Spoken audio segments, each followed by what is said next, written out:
ഇനി ആദ്യ സിനിമ വന്നത് എങ്ങനെയാന്ന് പറയണം. ആദ്യം എൻ്റെ ഒരു കസിൻസ് വഴിയൊക്കെ രക്തം അപ്പച്ചനുണ്ടല്ലോ, അപ്പച്ചൻ പ്രൊഡ്യൂസ് ചെയ്തെന്ന് അറിഞ്ഞുകൊണ്ട് ജോർജ് സാറിൻ്റെ ഈ രക്തം എന്നുള്ള പടത്തിൽ ഒരു ചെറിയ വേഷമുണ്ടെന്ന് ജോർജ് സാറിനെ വിളിക്കുന്നു, അപ്പച്ചനും കൂടെ വിളിക്കുന്നത്. ഞാൻ എറണാകുളത്ത് വരുന്നു, എന്നെ കാണുന്നു, ഈ വേഷം ഇയാൾക്ക് കൊടുക്കാമെന്ന് പറഞ്ഞു. സംശയം തോന്നുന്നു, ഞാൻ വില്ലനൊന്നുമല്ല, പക്ഷെ ബാലേട്ടൻ്റെ ഒരു അസിസ്റ്റൻ്റ് ആണെന്ന് തോന്നും.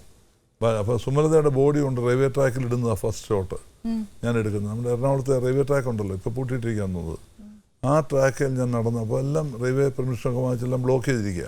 അത് ഞാൻ പതുക്കെ നടന്ന് അത് കാണുന്ന ഒറ്റ വിറ്റ്നസ്സേ ഉള്ള ആരാന്നറിയാം, കൊച്ചിൻ ഹനീഫ, പാവം മരിച്ചും പോയി. അദ്ദേഹമാണ് കാണുന്നത്. ആ പടം ബമ്പർ ഹിറ്റ്. എൻ്റെ കൂടെ അഭിനയിച്ച ആരൊക്കെയാണെന്നറിയാം, നസീർ സാറ്, മധു സാറ്, സോമേട്ടൻ, ബാലൻ കെ നായർ, ശ്രീവിദ്യ, ഇനിയുണ്ട് വേറെ ആരണ്ടൊക്കെ ഉണ്ട് അതിനകത്ത്. അപ്പം ശരിക്കും പറഞ്ഞാൽ അച്ഛൻ അന്നത്തെ സൂപ്പർ സ്റ്റാർസിന്റെ കൂടെ അഭിനയിച്ചിട്ടുണ്ട്, ഇന്നത്തെ സൂപ്പർ സ്റ്റാർസിന്റെ കൂടെ അഭിനയിച്ചിട്ടുണ്ട്. ഞാൻ മമ്മൂട്ടി പടമാണ് ചെയ്തിട്ട് ലാൽ സാറിന്റെ കൂടെ അഭിനയിച്ചല്ലോ. ഈ രണ്ടുപേരുടെ ആ കാലഘട്ടത്തിലുള്ള ഡിഫറൻസും അവരുടെ കൂടെ ഉള്ള രണ്ടും സൂപ്പർ സ്റ്റാർസ് ആണ്, അന്നത്തെ സൂപ്പർ സ്റ്റാർസും ഇന്നത്തെ. അച്ഛന് നല്ലതായിട്ട് ഡിഫറൻസ് പറയാൻ നോക്കും, ആ എക്സ്പീരിയൻസും.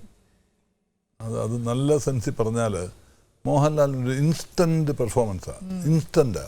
അതായത് ഇതാ ലാലേട്ട ഇതാ വേഷം എന്ന് പറഞ്ഞാൽ അപ്പം തന്നെ എന്ത് കാണിച്ചാലും കേരള ഓഡിയൻസ് അങ്ങ് സ്വീകരിക്കും. മമ്മൂസിൻ്റെ നേതൃത്വം ഒരു ക്യാരക്ടർ കിട്ടിക്കഴിഞ്ഞാൽ അങ്ങ് മുങ്ങിത്തപ്പും, അങ്ങ് അടിയിലങ്ങ് പോവും, ശ്വാസം പിടിച്ചു പോകും. പിന്നെ മുങ്ങുന്നതിൻ്റെ പ്രത്യേകത വേറെയുണ്ട്. ഓക്സിജൻ കൊണ്ട് ഏറ്റവും അടിയിൽ കടലിൽ പോകാമെന്ന് വിചാരിക്കുന്നുണ്ടോ? ഇത്ര അടി കഴിഞ്ഞാൽ പിന്നെ ഓക്സിജൻ ഒക്കത്തില്ല, ഹീലിയം ആവുമോനെ ഗ്യാസ്. ആ ഗ്യാസ് ചേമ്പർ തിരിക്കണം, അപ്പോൾ അന്നേരം ഹീലിയം ഓണാവും, ഓക്സിജൻ പോകത്തില്ല, ചത്തുപോകും നമ്മൾ. പുള്ളി ഹീലിയം കൊണ്ടാണ് പോകുന്നത് കടലിനടി ഒരു ക്യാരക്ടർ കിട്ടിക്കഴിഞ്ഞാൽ. അത്ര പ്രിപ്പയർ ചെയ്തിരുന്നു. അതാണ് മമ്മൂസിൻ്റെ ഒരു പ്രത്യേകത. അതുപോലെ മഞ്ജു ചിരിച്ചാലും കന്മതത്തിനകത്ത് മഞ്ജു കൊഞ്ചനം കുത്തുന്നുണ്ട്, അതുവരെ കയ്യടിയല്ലേ, അതങ്ങ് രസമാണ് കാണാൻ, ആൾക്കാർക്ക് ഇഷ്ടം. ആണിനും പെണ്ണിനും വയസ്സന്മാർക്കും വയസ്സുകാർക്കൊക്കെ ആ കുഞ്ഞ് കാണിക്കുന്നത് എന്തും അങ്ങ് ഇഷ്ടമാണ്. അന്നത്തെ കാലത്ത് അന്ന് ഞാൻ കൂടുതൽ നസീർ സാർ മൗസാറൊക്കെ അല്ലേ, അവരുടെ വേറെ സ്കൂളുകളും വേറെ തോട്ട്സൊക്കെ. നസീർ സാർ ഭയങ്കര എല്ലാവരുടെയും കാര്യം കെയർ ചെയ്യും. അതിൻ്റെ ഒരു ഉദാഹരണം പറഞ്ഞാൽ, ഈ രക്തം എന്നുള്ള പടത്തിൽ മൗസാറിൻ്റെ ഭാര്യയാണ് സുമലത. അപ്പോൾ സുമലതയെ കൊണ്ട് റെയിൽവേ ട്രാക്കിൽ ഇട്ടത് ആരാ? ഞാനല്ലേ. കണ്ട വിറ്റ്നസ് ആരാ? ഹനീഫ മൗസാറിനോട് പറയും, ഹൈറ്റുള്ള ഒരു വ്യക്തിയാണെന്നൊക്കെ പറയും. അങ്ങനെ വെച്ചുകൊണ്ട് മൗസാറിനെ വന്ന് തേടി ഫൈറ്റ് തുടങ്ങും, അടി തുടങ്ങും. അന്നേരം നസീർ സാർ വന്ന് സ്റ്റോപ്പ് ഇറ്റ് എന്ന് പറഞ്ഞ് ഗണ്ണ് കാണിച്ച് എന്നെ രക്ഷിക്കും.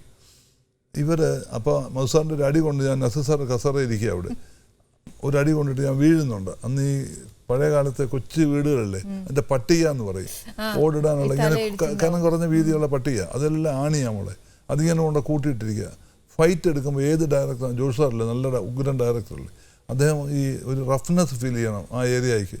അങ്ങനെയുള്ള ടഫ് ഗോഡൗണിലൊക്കെ അടിയാക്കുന്നത്. ഇപ്പോൾ റൊമാൻസ് എടുക്കുമ്പോൾ പാട്ട് പാടാൻ നിങ്ങളെ കൊണ്ട് ഗോഡൗണിലാരെങ്കിലും പോവില്ല. ഓരോന്നിനും ഓരോ ലൊക്കേഷനുണ്ട് എന്ന് പറഞ്ഞാൽ അവർ റഫാക്കാൻ വേണ്ടി പട്ടിക കൊണ്ട് ഇട്ടിരുന്ന മോളെ. അപ്പോൾ ഞാൻ അടി കൊണ്ട് വീഴുക, അപ്പോൾ ആണി ഇങ്ങനെ മേപ്പോട്ട് കുത്തി നിൽക്കുന്നത് കാണാം. സൈഡിൽ ദൂരെ ഇരുന്ന നസീർ സാർ എന്നെ വിളിച്ചു, ഞാൻ വീഴുന്ന റിഹേഴ്സൽ ചെയ്യാൻ പോവാം, ക്യാപ്റ്റൻ നോ ഡോണ്ട് ഫോൾ എന്ന് പറഞ്ഞ് നസീർ സാർ വിളിച്ചിട്ട് ഇങ്ങനെ വന്ന് അങ്ങോട്ടൊന്ന് നോക്കിയേ, അതിലെന്താ? ഞാൻ പറഞ്ഞ ആണിയാണ് സാറേ നിൽക്കുന്നത്, ആണി കൊണ്ട് കയറി എന്താവും ക്യാപ്റ്റൻ? ഞാൻ പറഞ്ഞ് മൊത്തം സെപ്റ്റിക്കായി മുറിഞ്ഞ് ഇന്നത്തെ ഷൂട്ടിങ് കഴിഞ്ഞില്ലേ, ക്യാപ്റ്റന് പിന്നെ കുറച്ച് നാളത്തേക്ക് വർക്ക് ചെയ്യാൻ പറ്റുമോ പഴുത്താൽ? ആരായത് പറഞ്ഞിരുന്നത്? നസീർ സാറ്. ആര് ചെയ്യും മോളെ ഇന്ന്? അതൊക്കെ എന്തോ ഒരു കെയറാണെന്നറിയാം. അതുപോലെ പുള്ളി പാക്കപ്പ് ചെയ്ത് പോവാണെന്ന് വെച്ചു. ഇന്ന് പടം തീരാറായ കണ്ടീഷനിലാണ് സാർ അടുത്ത് വരും. എന്നിട്ട് സാർ ചോദിക്കും, ക്യാപ്റ്റൻ പേയ്മെൻറ്റൊക്കെ കിട്ടിയോ? അങ്ങനെ ചോദിക്കുന്നതൊക്കെ ആരാന്ന് പറയാതിരിക്കാൻ നോക്കും. ദൈവതുല്യനായിരുന്നു മോളെ, അതുപോലെ ജന്മം ഇനി ഉണ്ടാകും. നല്ല മനുഷ്യൻ. റൊമാൻസിന് പിന്നെ പാട്ട് പാടാനും പ്രേമിക്കാനും ഇതിൽ കൂടുതൽ വ്യക്തി ഇനി ഒരു ജന്മം ഉണ്ടാവും. ആ ഒരു സ്റ്റൈലും ആ ലിപ്പ് യേശുദാസ് പാടുന്നതിനൊപ്പം പാടാനും ഒരു പ്രേംനസീറിനോട് ദൈവം കൊടുത്തു, ദാസേട്ടനെ കൊടുത്തു. ഇവരെല്ലാം കൂടെ കൂടിയപ്പോഴാണ് നമ്മളെ മലയാളത്തിൽ ഒരു ഉഗ്രൻ ടൈം ഉണ്ടായത്. 60-70 കാലങ്ങൾ മലയാള സിനിമയുടെ ഏറ്റവും ടോപ്പ് കാലമാണ്, സംഗീതത്തിൻ്റെ കാലമാണ്. ശരിയല്ലേ? മോള് ഒത്തിരി പാട്ടൊക്കെ പാടിയില്ലേ? ഇപ്പം നസീർ സാറിനോട് അഭിനയിച്ചു, ലാൽ സാർ മമ്മൂക്കായുടെ അഭിനയിച്ചു. ഇപ്പം നമ്മുടെ ന്യൂ ജനറേഷൻ ദുൽഖർ ഉണ്ട്, പ്രണവ് ഉണ്ട്, അവരൊക്കെ ഉണ്ട്. അപ്പൊ ഇനിയിപ്പോ ദുൽഖറിനെ പ്രണവിനെ അവരെ മക്കളെ കുറിച്ചൊന്ന് പറഞ്ഞു. എനിക്ക് ദുൽഖറുമായിട്ട് ഞാൻ അഭിനയിച്ചിട്ടില്ല ഇതുവരെ, പക്ഷെ അവൻ്റെ ഒരു കാര്യം പറഞ്ഞോട്ടെ, പറയാതിരിക്കാൻ ഒക്കുകയില്ല. ഏതൊരു തമിഴ് പടത്തിന് ഞാൻ റംസാൻ ടൈമിൽ ചെന്നൈയിലാണ് ഞാനന്ന് പോയപ്പോൾ, അതോ എൻ്റെ സ്വന്തം പടത്തിന് ഞാൻ ഡയറക്ഷൻ്റെ കാര്യങ്ങൾ ഡബ്ബിങ്ങിനോ പോയപ്പോഴാണ്. അന്ന് റംസാനാണ്, ഈദാ. അപ്പം ഞാനെന്നാൽ മമ്മൂട്ടി ഉണ്ടെന്ന് വിഷ് ചെയ്യണമല്ലോ, ലോകമര്യാദയാണല്ലോ, ആ പ്രോട്ടോക്കോൾ വെച്ച് ഞാൻ വീട്ടിലേക്ക് വിളിച്ചു. അപ്പം നല്ല ശബ്ദമുള്ളൊരു സൗണ്ട്. ഞാൻ വിചാരിച്ചു മമ്മൂട്ടി, ഞാൻ വിളിച്ചു മമ്മൂസാണോ, ഞാൻ മമ്മൂസെന്നാണ് വിളിക്കുന്നത്, മമ്മൂസാണോ എന്ന് ചോദിച്ചു. അപ്പം അവിടുന്ന് സൗണ്ട് വന്നു, ഇല്ലങ്ങളെ ഞാൻ മകൻ ദുൽഖറ എന്ന് പറഞ്ഞു. ഞാൻ പറഞ്ഞു മോനെ രാജുവങ്ങള അയ്യോ അത് മനസ്സിലായി ഞങ്ങൾ. വാപ്പമ്മ എന്ത് ചെയ്യും, അവർ കൊച്ചിക്ക് പോയിരിക്കുക, വീട്ടിലേക്ക് പോയിരിക്കുകയാണ്, വാപ്പായുടെ ഉമ്മയെ കാണാനോ എന്താ പോയിരിക്കുക എന്ന് പറഞ്ഞു. സുൽഫി ആരുമില്ല അവിടെ. ഞാൻ ചോദിച്ചു നിങ്ങൾ മാത്രമേ ഉള്ളൂ, ഞങ്ങളെ ഉള്ളെന്ന് പറഞ്ഞു. ഞാൻ പെങ്ങളും ഉണ്ടെന്ന് പറഞ്ഞു. മോനെ ദുൽഖർ പറഞ്ഞു. അടുത്ത ഡയലോഗ് അവൻ്റെ, രാജ്യങ്ങൾ ഇനി നോ എന്ന് പറയരുത്, ഇന്ന് ഉച്ചയ്ക്ക് ബിരിയാണി ഞങ്ങളുടെ വീട്ടിൽ നിന്നേ കഴിക്കുകയുള്ളൂ, വാപ്പയില്ല ഉമ്മയില്ല ആരുമില്ല. ആ പറയാനുള്ളൊരു മനസ്സ് കണ്ടോ. ഇതാരും പറഞ്ഞു കൊടുത്തതല്ല, മമ്മൂട്ടിയും പറഞ്ഞു കൊടുത്തതല്ല, അവൻ്റെ ജന്മം കിട്ടിയ രമ്പൂറ്റി പയ്യനാ Dulquer, no doubt about it. പിന്നെ ഇപ്പം അവൻ്റെ പടം കണ്ടിടത്തോളം കാണാൻ സുന്ദരൻ, നല്ല കളറ്, നല്ല വോയിസ്, അപ്പൻ്റെ മാതിരിയുള്ള വോയിസ് തന്നെയല്ല മോനും കിട്ടിയിരിക്കുന്നത്. എല്ലാം കൊണ്ടും നല്ല. ഇപ്പം ഇന്ത്യയിലെ നടികളെല്ലാം ആഗ്രഹിക്കുന്ന ആരുടെ കൂടെ അഭിനയിക്കാനാ? അമിതാഭ് ബച്ചനോ? ആരെയും കുറ്റപ്പെടുത്തി പറയില്ല. ആരും ഹിന്ദി നടികളോട് ചോദിച്ചോ, ഈ ഇടയ്ക്ക് വന്നവരോ TV വന്നതാ, അവരെല്ലാം പറയുന്ന ആരുടെ പേരാ? ആരാ? ആനിയുടെ ചെറുപ്പകാലമാണേലും ആനിയും ഉൾപ്പെടെ പറഞ്ഞേ എനിക്ക് ദുൽഖറിന്റെ കൂടെ ദുൽഖറിനോട് അഭിനയിക്കാൻ ഇഷ്ടക്കേടൊന്നുമില്ല, പക്ഷെ ഫസ്റ്റ് പ്രിഫറൻസ് ഷാറൂഖ് ഖാനെ പോത്തുള്ളൂ. എന്തോ ഷാറൂഖ് ഖാന്റെ മോള് ഇവിടെ നിന്ന് പറന്നു പോയോ? ഞാനൊരു ഗ്രേറ്റ് ഫാനാ ഷാറൂഖ് ഖാന്റെ.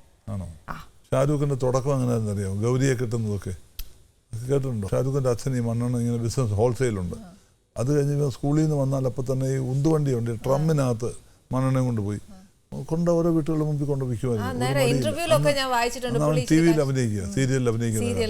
എന്നിട്ട് ഈ അവസാനം അവിടെ നിന്ന് കോളേജ് വിട്ട് കഴിഞ്ഞ് വരുമ്പോൾ, സ്കൂളും വിട്ട് കഴിഞ്ഞ് പുള്ളി ഗൗരിയുടെ സ്കൂളിന്റെ മുമ്പിൽ വന്നിക്കും. ഗൗരിയെ കാണാതെ പോവില്ല. ഇസ്ലാമും ഹിന്ദുവും അല്ലേ, ലവ് മാരേജ് ആണല്ലോ. അങ്ങനെ ഇഷ്ടപ്പെട്ട് കെട്ടിയതാ ഗൗരിയെ. അത് ഞാൻ കംപ്ലീറ്റ്ലി ഇന്റർവ്യൂലൊക്കെ വായിക്കാറുണ്ട്. പിന്നെ ആ കുട്ടി അവന്റെ ജീവിതത്തിൽ വന്നതിന് ശേഷം വല്ല കുറവുണ്ടോ മോളെ? പ്രൊഫഷണലി വളരുന്നു, കോടികളുടെ കുന്നു കൂടുന്നു വീട്ടില്. ഇപ്പോഴും ഞാൻ വിശ്വസിക്കുന്ന കാര്യം, വന്നു കയറുന്ന സ്ത്രീക്ക് നന്മയും ഭാഗ്യവും ഉണ്ടെങ്കിൽ അനുഗ്രഹിക്കും. പുരുഷന്മാരെ ദൈവം അങ്ങ് അനുഗ്രഹിക്കും. അതിൻ്റെ ഒരു എക്സാമ്പിളാണ് ഷാരൂഖ് ഖാൻ.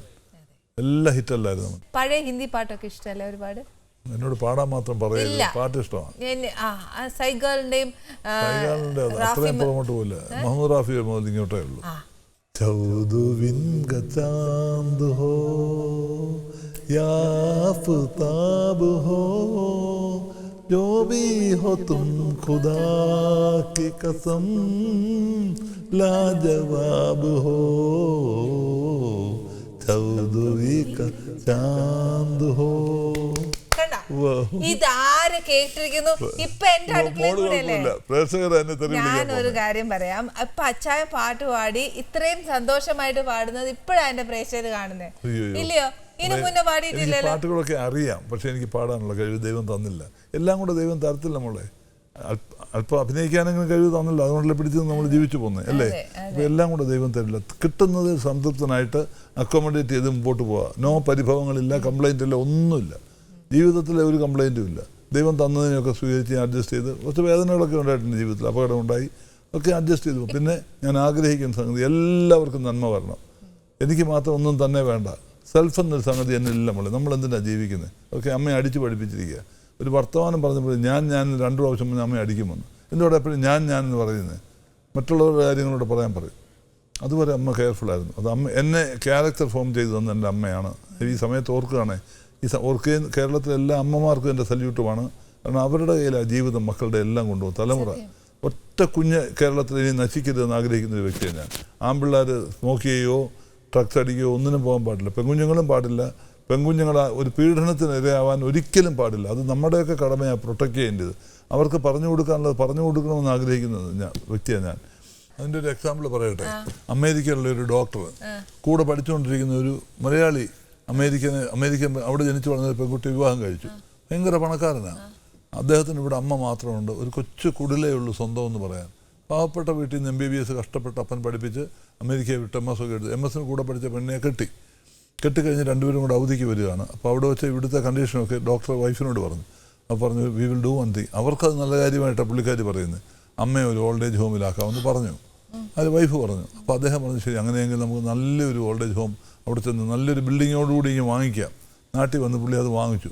അമ്മയ്ക്ക് വേണ്ടി വാങ്ങിച്ചിട്ട് അമ്മയെ കൊണ്ടുപോകാൻ വേണ്ടി അന്ന് ഇവരുടെ ഗ്രാമീണമായുണ്ട് 2 സൈഡിൽ മുളയുണ്ടായിരുന്നു. ഈ മുള വെട്ടുമ്പോൾ അതിൻ്റെ ഈ കൊച്ചു മുള്ളില്ലേ, മുളയ്ക്ക് മുള്ളുണ്ട്, അത് തെറിച്ച് റോഡേ വീണ് കിടപ്പുണ്ട്. ഈ അമ്മയെ കൊണ്ട് ടോർച്ച് അടിച്ചുകൊണ്ട് പോവാണ്. അമ്മ ഇടയ്ക്ക് വെച്ച് അങ്ങ് നിർത്തിയങ്ങ്. അപ്പോൾ നിർത്തിയപ്പോൾ മോൻ ചോദിച്ചു എന്താ അമ്മ നേരത്തെ ഇരുന്നതെന്ന് ചോദിച്ചു. അപ്പോൾ അമ്മ പറഞ്ഞത് എന്താണെന്നറിയോ? അമ്മ അവിടെ നിന്ന് എന്തോ പറക്കി ഈ നേരിയതിൻ്റെ ഇങ്ങനെ ഒരു കുഴി മാതിരി ഉണ്ടാക്കി അതിനകത്ത് പറക്കിയിടുക ഓരോന്നും. അമ്മ എന്തായി പറക്കിയിടുന്നത്? അമ്മ പറഞ്ഞതെന്നറിയോ? എടാ മോനെ, നീ തിരിച്ചു വരുമ്പോൾ നീ ഷൂസ് ഇട്ടിട്ടില്ല, അതിൻ്റെ കാല് ബെയർ ഫുട്ടാണ് നിൻ്റേത്. നീ തിരിച്ചു വരുമ്പോൾ എന്താ ഈ മുള്ളുകളെല്ലാം എൻ്റെ മോൻ്റെ കാലിൽ ഒരു മുള്ളും കൊള്ളാൻ പാടില്ല. എങ്ങനെയുണ്ട്? അതാ അമ്മയെ എവിടെ കൊണ്ടുവിടാൻ പോയത്? ഓൾഡ് ഏജ് ഹോമിൽ കൊണ്ടുവിടാൻ പോയ അമ്മ ചെയ്ത കർമ്മങ്ങൾ. ഇതാണ് അമ്മ എന്ന് പറയുന്നത്. ദേവി നമ്മുടെ കേരളത്തിലെ കണ്ടുകൊണ്ടിരിക്കുന്ന പുരുഷന്മാരും കൊച്ചു കുഞ്ഞുങ്ങൾ ആണുങ്ങളായിട്ടുള്ളവർ പ്രത്യേകിച്ചും പറയാണ്, സ്ത്രീത്വത്തിന് കൊടുക്കേണ്ട ബഹുമാനവും ആദരവും ഒക്കെ അമ്മയാണ് അതിൻ്റെ ആദ്യത്തെ എക്സാമ്പിൾ. വൈഫും സിസ്റ്റേഴ്സും ഒക്കെ രണ്ടാമതാണ് വരുന്നത്. അമ്മമാർ കേരളത്തിൽ ഒരൊറ്റ അമ്മ വേദനിക്കാൻ പാടില്ല, ആഹാരമില്ലാതിരിക്കാൻ പാടില്ല, എണ്ണ വെക്കാതിരിക്കാൻ പാടില്ല, വേഷവിധാനങ്ങൾക്ക് ബുദ്ധിമുട്ടുണ്ടാകാൻ പാടില്ല, മക്കൾക്ക് വട്ട് വരണോ ഭ്രാന്ത് വരണമെന്ന് ഇറങ്ങണം. ആണുങ്ങളൊക്കെ അറിഞ്ഞങ്ങോട്ട് പ്രവർത്തിച്ചാട്ടെ, കർമ്മം ചെയ്താട്ടെ. നിങ്ങളുടെ അമ്മമാരെ ഉള്ളവർക്ക് അപ്പന്മാരുണ്ടെങ്കിൽ അനുഗ്രഹമാണത്. രണ്ടുപേരെയും ജീവൻ കളഞ്ഞ് നോക്കിക്കാട്ടെ. മാതാപിതാ ഗുരു ദൈവം എന്നൊന്നും ആരും വെറുതെ പറഞ്ഞൊന്നുമല്ല നമ്മളെ.